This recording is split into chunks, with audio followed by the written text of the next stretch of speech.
தினமணி நேயர்களுக்கு வணக்கம்.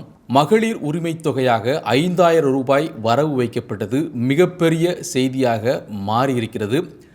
இந்த செய்தியினுடைய தாக்கம் எப்படி இருக்கிறது, இன்னும் இது போன்ற இன்ப அதிர்ச்சிகள் ஏதேனும் காத்திருக்கிறதா என்பது பற்றி விவரிக்கின்ற ஒரு வீடியோவாக இது அமைகிறது.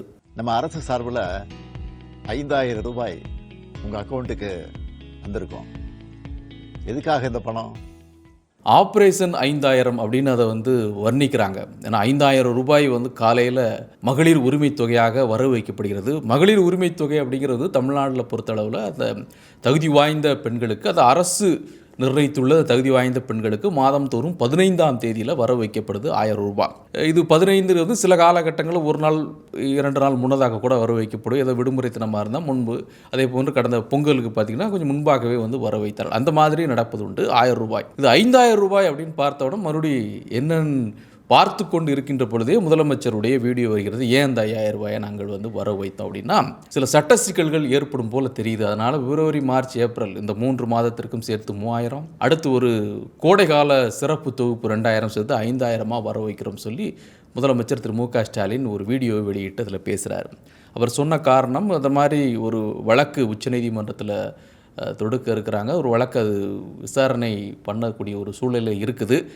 அப்படி ஏற்படும் பொழுது அதற்கு ஏதேனும் ஒரு தடை வரக்கூடும் என்பதால் அதற்கு முன்பாகவே இதை நாங்கள் செஞ்சிடணும் அப்படிங்கிற அடிப்படையில் இதை பண்ணியிருக்கிறோம் சொல்லி அவர் அதற்கு விளக்கம் கொடுக்குறாரு. இது அறிவிப்பு வெளியானதிலிருந்து எதிர்கட்சிகள்லேருந்து எதிர்வினைகள் பயங்கரமாக வந்துக்கிட்டே இருக்குது. நேற்று தொடங்கி இன்று வரைக்கும் பார்த்தீங்கன்னா எதிர்வினைகள் தொடர்ந்து வந்து கொண்டே இருக்கிறது. இந்த எதிர்வினைகள்ங்கிறது இருக்குமா அப்படின்னா இருக்கும். ஏன்னா இது பணமாக ஒன்று கொடுக்கப்படுகின்ற பொழுது, வழங்கப்படுகின்ற பொழுது அதோடைய இம்பேக்ட் தனி, பொருள் தனி. ஒரு பணமாக ஒரு விஷயம் நேரடியாக அந்த பயனாளிகளுக்கு கிடைக்கின்ற பொழுது அது ஒரு நிச்சயமாக ஒரு விமர்சனங்கள் இருந்தாலும் கூட அது ஒரு இம்பேக்டை ஒரு சின்னதாக ஏற்படுத்து. அப்படிங்கிறனால எதிர்வினைகளுடைய ரியாக்ஷன் இமீடியட்டாக திரு எடப்பாடி பழனிசாமி செய்தியாளர் சந்திக்கிறாரு, திரு விஜய் உடனே திரு எடப்பாடி திரு எடப்பாடி பழனிசாமி ட்வீட் வருது, பாஜகவிலேருந்து எதிர்வினை வருது. உடனுக்குடனே மற்ற சம்பவங்கள் மாதிரி இல்லாமல், மற்ற நிகழ்வுகள் மாதிரி இல்லாமல் இது உடனுக்குடைய காரணம் பணம் அப்படிங்கிற ஒரு விஷயம். இது எப்படி இந்த அளவுக்கு ரகசியமாக பண்ணாங்கங்கிறதெல்லாம் அது குறித்து பெரிய அளவில் ஒரு விவாதம். ரகசியமாக பண்ணதுக்கான வாய்ப்புகள் எப்போதுமே உண்டு. அரசு நினைத்தால், அரசில் உயர்நிலையில் இருக்கக்கூடிய அதிகாரிகள் நினைத்தால் எந்த ஒன்றையும் ரகசியமாக செய்துவிட முடியும். அந்த அதிகாரம் அவர்களுக்கு இருக்குது. அப்போ எப்படி சில தகவல்கள்லாம் வெளியே கசியுது அப்படின்னு சொன்னால், அது அந்த தகவல்கள் போகட்டும் அப்படின்னு நினைத்தால் மட்டும்தான் அந்த தகவல் வெளியே வருமே தவிர, அதை தாண்டி அது ஒரு இரும்பு கோட்டை மாதிரி தான். அது வெளியே வரக்கூடாதுன்னா வெளியே வராது. ஸோ அந்த அடிப்படையில் இது பெரிய ஆராய்ச்சிக்கு ஒன்றும் இதில் பெரிய விஷயம் இல்லை. இந்த விஷயம் எக்காரணம் கொண்டும் துளியளவும் கடுகளவும் வெளியே போயிடக்கூடாது அப்படின்னு நினைக்கின்ற பொழுது அதற்கான ஏற்பாடுகளை உயர்நிலையில் இருக்கக்கூடிய அதிகாரிகள் செய்வார்கள். அந்த அடிப்படையில் தான் அது கடைசி வரை ரகசியம் காக்கப்பட்டு பணம் மகளிருக்கு வழங்கப்பட்டிருக்கிறது அப்படிங்கிறது தான் இதில் நம்ம தெரிந்து கொள்ள வேண்டிய விஷயம். இதில் விமர்சனத்தை தாண்டி இதை ஒரு அஸ்திரமாக திமுக பயன்படுத்துகிறதா, திமுக அரசு, அல்லது ஒரு அச்சத்தின் வெளிப்பாடாக அதை பயன்படுத்துகிறதா என்று பார்த்தால் இது இரண்டு பக்கமும் பார்க்க வேண்டியிருக்கிறது. ஏன்னா ஒரு பணமாக நாம் துவக்கத்தை சொன்னோம், ஒரு பணமாக கொடுக்கப்படுகின்ற பொழுது அது ஒரு பாசிட்டிவான ஒரு இம்பேக்டை ஏற்படுத்துவதற்கான வாய்ப்பு எப்போதுமே அதிகம் இருக்குது. அதை நம்ம இது பணம் கொடுத்தாங்க வாக்களிக்காங்க அந்த மாதிரி எடுத்துக்காமல் அதற்கு எப்போதுமே ஒரு பாசிட்டிவான ஒரு நிலைப்பாடு உண்டு. அந்த அடிப்படையில் அதை பார்க்கணும். ஸோ அதை மனதில் வைத்து தான் இவர்கள் அந்த 3,000 + 2,000 அப்படிங்கிற கோடைகால தொகுப்புன்னு அதை நிறைய கிண்டல் பண்ணுறாங்க. ஏன்னா கோடை காலமும் 2024 கோடை வரலையா, 2025 கோடை வரல, இப்போ தான் கோடை காலம் வருதா, இப்போ தான் சிறப்பு தொகுப்பாக ஆரம்பித்தது நீங்கள் 2.5 வருஷத்துக்கு அப்புறம் தானே. மகளிர் உரிமை தொகைன்னு எல்லாருக்கும் நீங்கள் அப்புறம் தகுதி வாய்ந்தவங்க சொன்னீங்க, அப்புறம் நீங்கள் கொடுத்தது 2.5 வருஷத்துக்கு அப்புறம் தான் அந்த ஸ்கீமையே தொடங்குறீங்க. இப்படியெல்லாம் சில விமர்சனங்கள் அவர்கள் வைத்து இதோடு கேட்குறாங்க. அப்போது இது பெண்களுடைய மனதில் இடம் பிடிக்கக்கூடிய ஒரு திட்டமாக இருக்கிறது. இது இன்னும் மேம்படுத்தக்கூடிய ஒரு வாய்ப்பும் இருக்கிறது. ஏன்னா அவர் தான் சொல்கிறது 2.0 அரசு அமைகின்ற பொழுது அது 2,000 அந்த உரிமை தொகை உயர்த்தப்படும் அப்படிங்கிற அறிவிப்பையும் அதோடு சேர்த்து வெளியிட்டார். எனவே இது ஒரு இம்பேக்டை ஏற்படுத்துகிற ஒரு நம்பிக்கை இருக்கிறதுனால இந்த விஷயத்தை அவர்கள் செய்திருக்கிறார்கள் அப்படிங்கிறத நம்ம பார்க்கணும். அச்சமா அப்படின்னு கேட்டால் அச்சம் இல்லை அப்படின்னு சொல்லி நம்ம முற்றிலுமாக ஒதுக்கி விட முடியாது. ஏன்னா திரு விஜய் அவர்கள் நாங்கள் வந்ததுனால இப்படி பண்ணுறாங்கன்னு அவர் சொன்னாலும் கூட, அவர் சொன்னாலும் சின்னதாக அதில் ஒரு உண்மை இருப்பதை நம்ம மறந்து விட முடியாது. புதிய சக்தி யாராவது வரும்போது அது தன்னுடைய வெற்றியை பாதிக்கும்னு பிரதான கட்சிகள் எதிர்பார்க்கக்கூடும். ஒரு திமுக ஆட்சியில் இப்போ இருக்கிறனால திமுக அதை எதிர்பார்க்கிறது. அதிமுக ஆட்சியில் இருந்தாலும் அதிமுகவும் எதிர்பார்க்குது. இப்போ அதிமுக ஆட்சியில் இல்லாவிட்டாலும் கூட தங்களுடைய வாக்கு வங்கி தாவேக்காவுக்கு சென்று விடும் என்று ஒரு அச்சம் அதற்கு இருக்கிறது. அதே மாதிரி திமுகவிற்கும் அந்த அச்சம் இருக்கா அப்படின்னு கேட்டால் அச்சம் இல்லை அப்படின்னு சொல்லலாம் முடியாது. சின்னதாக ஒரு அச்சம் அவர்களுக்கு இருக்கும். எனவே சின்ன சின்ன விஷயங்களில் கூட அவங்க ரொம்ப கேர்ஃபுல்லாக தான் இருக்கிறாங்க. ஒரு வாக்கு வங்கி மகளிருக்குன்னு ஒரு வாக்கு வங்கி நமக்கு இருக்குது, ஒரு குறிப்பிட்ட சதவீதம் இருக்குது அப்படின்னு சொன்னால் அதை தக்க வைப்பதற்கான அனைத்து வேலைகளையும் அவர்கள் செய்வார்கள். அந்த வேலையின் ஒன்றாகவும் நம்ம பார்க்கலாம். ஏன்னா அது நலத்திட்டம், இது மகளிருக்கான உரிமை எல்லாம் பேசினாலும் கூட அதற்குள்ள ஒரு வாக்கு வங்கி அரசியல் இருக்கா அப்படின்னு சொன்னால் இல்லவே இல்லை அப்படின்னு சொல்லலாம் மறுக்க முடியாது, இருக்கிறது.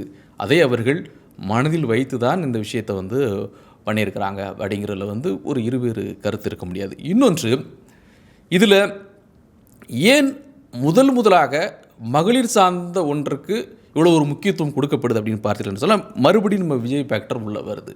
அதாவது மகளிர் வாக்குகளை அவர் அதிக அளவில் பெறக்கூடும் அப்படிங்கிற ஒரு பொதுவான பார்வை இருக்குது. எதுவுமே நிரூபிக்கப்படல, வேறு விஷயம்.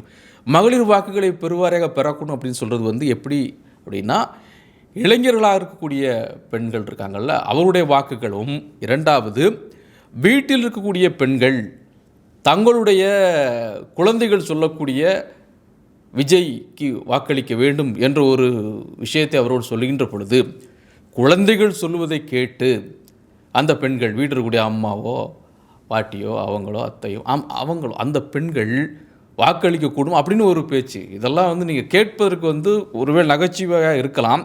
ஆனால் அதை புறந்தள்ளி விட முடியாத அளவிற்கு கட்சிகள், குறிப்பாக பெரிய கட்சிகள் அதை யோசிப்பாங்க, வெளியில் சொல்ல மாட்டாங்க. ஏன்னா ஒரு சின்ன ஒரு விஷயம், சென்டிமெண்ட்டாக ஒரு விஷயம் அப்படியே அது பரவும் போது, ஒன்றுங்கிறது 10 ஆகும், 100 ஆகும், 1000 ஆகும், 10,000 ஆகும், லட்சமாகும். அந்த எண்ணிக்கை அது மாதிரி தான் வாக்குகள் அது பரவும்போது அப்படி மிகப்பெரிய பரவலாக இருந்துவிடும்.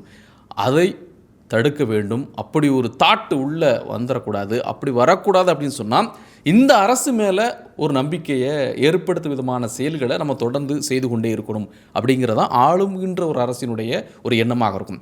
அந்த அடிப்படையில் அவர்கள் என்ன பண்ணுறாங்க அப்படின்னு பார்த்திங்கன்னா, இதை மேலும் வலுப்படுத்த வேண்டும். இந்த திட்டம் இன்னையோட முடியலைங்க, நாங்கள் வந்த பிறகு இன்னும் அது பெரிய அளவில் அந்த தொகை கூட போகுது. ஒன்று, இந்த மாதிரி ஒரு சர்ப்ரைஸ் மாதிரி உங்களுக்கு சில நேரங்களில் மொத்தமாக கூட நாங்கள் வழங்குவோம், கூடுதலாக வழங்க இருக்கிறோம். அதனால் இந்த அரசின் மீது நீங்கள் நம்பிக்கையோடு இருங்க, மீண்டும் நாங்கள் தான் வரப்போகிறோம் அப்படிங்கிற ஒரு நம்பிக்கையை பெண்கள் மத்தியில் அவர்கள் விதைப்பதற்கான முயற்சியை மேற்கொண்டிருக்கிறார்கள். அதன் ஒரு பகுதியாக அதை அவர்கள் அதற்கான வேலை எல்லாமே முழுமையாக செய்திருக்கிறார்கள் அப்படின்னு தான் நம்ம பார்க்கணும்.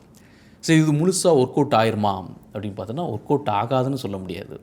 மீண்டும் நான் சொல்வது தான், எந்த ஒன்றுமே பணமாக வழங்கப்படுகின்ற பொழுது அது ஒரு இம்பேக்டை, நான் திரும்ப துவக்கத்திலிருந்தே தான் சொல்லியிருக்கேன், அது ஒரு இம்பேக்டை நிச்சயமாக ஏற்படுத்தும்.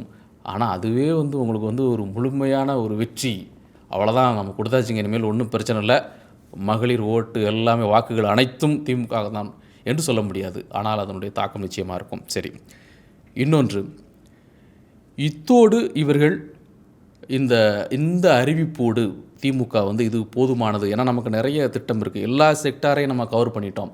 பெண்களுக்காக மகளிர் உரிமை தொகை இருக்குது, மாணவ மாணவியர்களுக்காக நிறைய திட்டங்கள் இருக்குது, தமிழ் புதல்வன் திட்டம் அப்படின்னு சொல்கிறோம், நான் முதல்வன் அப்படின்னு ஒரு ஸ்கீம்னு சொல்கிறோம், ஒவ்வொன்றுக்கும் இளைஞர்களை கான திட்டமாக அதற்கும் நம்மகிட்ட திட்டம் இல்லை, ஒவ்வொரு செக்டார்லேயும் நம்ம கவனம் செலுத்திகிட்டே இருக்கிறோம். எனவே இது போதுமானது. எனவே மிக சரியான மக்கள் நல திட்டங்கள் நம்மிடம் இருக்கிறது. அதனால் இது போதும் என்ற அடிப்படையில் இருப்பார்னு சொன்னால், நிச்சயமாக தேர்தல் அறிக்கை அவர்களிடமிருந்து வருகின்ற பொழுது இன்னமும் சில இன்ப அதிர்ச்சிகளை தருவதற்கான வாய்ப்பு இருக்கிறது. அதற்கான வாய்ப்பு இருக்கிறது. ஏன் சொல்கிறோம்னா, நாம் திமுக வட்டாரங்களை விசாரிக்கின்ற பொழுது அவர்கள் அதை மிக தெளிவுபடுத்துகிறார்கள்.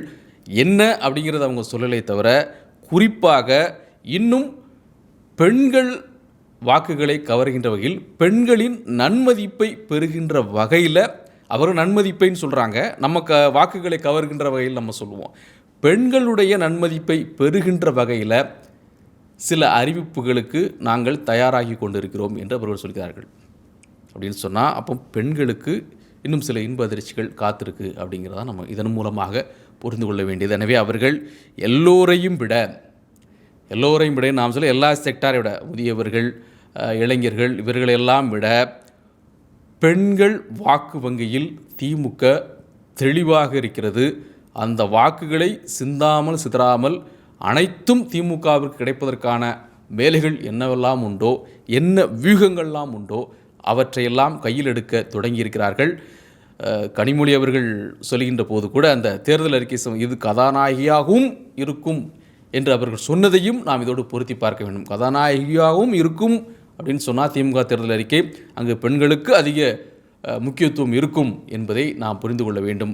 எனவே திமுக வேகமாக தன்னுடைய தேர்தல் வேலையை தொடங்கி நடைபோற்று கொண்டிருக்கிறது என்பதில் இதன் மூலம் நாம் தெரிந்து கொள்கின்றோம். இன்னும் பல தகவல்கள் செய்திகளாக மட்டுமல்ல, நாம் சொல்வது போல் அந்த வாக்காளர்களுக்கு அல்லது தமிழ்நாட்டில் இருக்கக்கூடிய பெண்களுக்கு ஒரு இன்ப அதிர்ச்சிகளும் வரும் என்று நாம் எதிர்பார்க்கலாம். மீண்டும் சந்திப்போம். நன்றி, வணக்கம்.